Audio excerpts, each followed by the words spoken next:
Sipërfaqja, temperatura maksimale e një zjarri në sipërfaqe të hapur, ku nuk është i mbyllur, fillon me 600, 800, deri 1000 gradë maksimumi, kur ka stimulant shkon 1200. Tani, inxhinieri thotë që në këtë pallat janë përdorur materiale të cilët i rezistojnë kësaj temperature dhe nuk krijojnë djegje. Tani, ne shohim këto materiale, ai materiali që është aty nuk digjet, ai tjetri nuk digjet. Tani, prit ta mbaroj pra. Mbaj pika që nuk do të thuaj. Tani, e gjithë sipërfaqja e pallatit është djegur, ka marrë flaka, është bërë shkrumbe hi, dhe madje edhe shpërthente gjatë. O zotni, nuk kam thënë këtë që po thua ti. Po tani, ne kena 34 minuta. Ti ke 34 minuta dhe në 34 minuta ti po të formove që kam thënë unë. Unë nuk kam thënë këtë gjë. Unë kam thënë, zotri, që ky të filloj të digjet, kam thënë, të filloj të digjet, kërkon një temperaturë gjeneruse shumë të lartë. Kaq kam thënë unë. Po pra, sa do temperatura gjeneruese, nuk digjet, se nuk rritet temperatura në sipërfaqet e jashtme. Ky kaliumi si transportohet ky kaliumi? Ai, të shtik, unë nuk mund të futem në këto. Po se ti e i kujtë, po si transmitohet, se sheka kaq i rrezikshëm. Personalisht nuk e njoh. Ti thua që pesh gjurmë kaliumi, produkti i përdorshëm në ndërtim. Atë që pesh gjurmë kaliumi. Se të pyeta dy herë dhe the po. Unë nuk e kam fare të qartë. Atë si transmetohet ky kaliumi, që ta di. Ekspertja Ben Meçaj pas gjurmë. Ju më thatë si mundet të gjenerohet kjo temperaturë, më thatë ju. Dhe unë i thash, një nga format është kaliumi. Dhe ja ku gjenerua është, ajo tjetë, të themu, vetëm kaq tjetë kaliumi, të mbanë... E hedhë gjithë pallatin tu, e dhe gjithë pallatin. Po, hedhë në flatë. Prodhon energji gjeneruse për të filluar djegje, zotni. Është kapsol. 20.000 euro që këndorë, kaliumi. Po që është 20.000 euro për balë kësaj që pëndosë, thani? Jo, nëse dajnë 20.000 euro me djegje pallatë, okej. Është 20.000 euro, jo. Është 20.000 euro dhe kjo, jo. Është 20.000 euro dhe kjo. Kalium, po tjetë kaliumi pastër. Jemi para faktit që e gjithë paketa e fasadës së ventiluar, që nga shtresa termike, e deri ke fasada jashtme, nuk kanë pas certifikatën e lartë përmendur A1 ose A2. Do të thotë padjekshëm. A1 është i padjekshëm. Produkti që është leshikurit është i padjekshëm. Të gjithë elementet, duke u nisur që nga materiali termoizolus, që në këtë rast ka qenë stimulus, por jo në të gjithë fasadën. Në atë pjesë ku ka pas qenë edhe përpara 4-5 vjetësh. Në atë zonë. Ajo ka qenë vatra për cilën baruti ka shpërthyer, siç po flasim tash në gjuhën e armëve po flasim.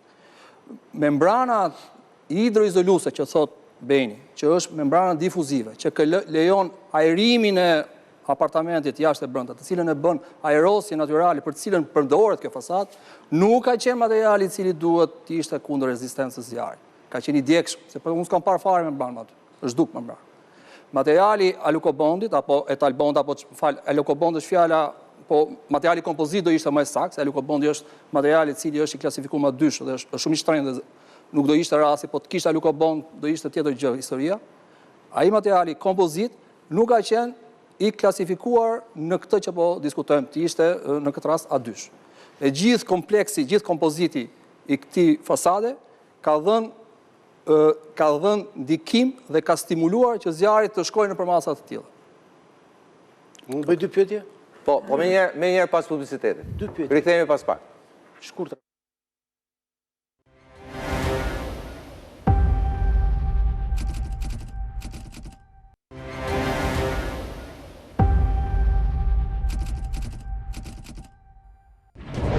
Atëherë rikthehemi, ndërkohë kam patur një komunikim gjatë publicitetit me Armand Lilon, që është pronari i firmës Arlis. Ai thotë më vjen keq që po flisni në këtë mënyrë. Ai thotë kanë bërë një kontratë me nënkontraktorin që po ta vendos dispozicion ku ai garanton për materialin e fasadës që ka. Ky është materiali që çon pronari i Arlis. Vendos thotë certifikatat antizjarr dhe ka një garanci 25 vjeçare. Këto thotë pronari Armand Lilo, i cili gjithashtu shkruan zjarfiksat tot kanë shkuar aty me shumë vonesë. Pra fajin e kanë zjarfiksat dhe zjarri 3-4 orë nuk duron dot as betoni dhe ajo fasadë tot, megjithëse çdo material ka patur certifikat. Për 3-4 orë zjarri tot asnjë material nuk e duron dot zjarrin. Pra, certifikatat sot e ka përmend edhe në reagimin e sotëm ai që un kam kontraktuar. Certifikatat që ai thotë që i ka zjarfiksi që kanë arritur me vonesë, 3-4 orë me vonesë. Thotë që kanë arritur... Jo, zjarfiksit jo. 3-4 orë më vonë. Ai ka pretendimet e veta. 3-4 orë nuk Ai ka pretendimet e veta. Në orën 17 kanë zjarri, zjarfiksi kanë qenë më shpejt. Nuk e di në gjitha kapacitetet e tyre, por Bile, po nëse po na ndjek, mund të vi kur dojë dhe të jetë i ftuar në studio dhe tot argumentat. Dy të drejtat e tij që ishin lidhje me pyetjen që ai materiali hidroizolus që pretendojmë ne, çfarë mund të jetë ndryshe përveç se ai që ishte? Nuk mund të jetë ndryshe përveç se ai. Sepse ai ka vetëm një mision. Ka vetëm mision që të mos lejoj lagështin dhe të garantoj aerosjen. Nuk është zjardurues ai. Se do të ishte azbest do të ri dhe ti bësh fasadën me azbest është shmenduri. Kjo është e para. E dyta, të gjithë flasin mbi cilësinë e këtij materiali këtu. Të gjithë. Është standardit, zotëri. As inxhinierin ndërtimit. Me këta të gjithë tjerë, jo të gjithë. As supervizori, as kolaudatori, as batusi, nuk kanë ekspertizë të vlerësojnë standardin e këtij materiali. I vetmi që ka ekspertizë është vetëm certifikata. Në qoftë se dikush nga ne që jemi këtu, përpara se ta panelizoj këtë material që vajta e mora qëllimisht sepse orë desha të bindesha me veten time. Çfarë po ndodh? Në nxjerr certifikatën reale që është përdorur, që është e falsifikuar, Atëherë po me drejt i themi Lilës, i themi Lila e ka si e ka e? Lila, i themi zotëri, ti e i mashtrus tipik. Tipik. Dhe këtu në mbyll mobetin unë përsa i përket standardit të këtij materiali. Këtë standard tashmë është në prokurori. Unë e paraqita këtu për të goditur polisterolin që përdoret gjithandeja, vetëm për këtë punë. Dhe për të thënë që ky të filloj flakën do një gjenerim. Ndërkohë, policia dhe kjo zjarfikset ka arritur në kohë rekord në kushtet e Tiranës.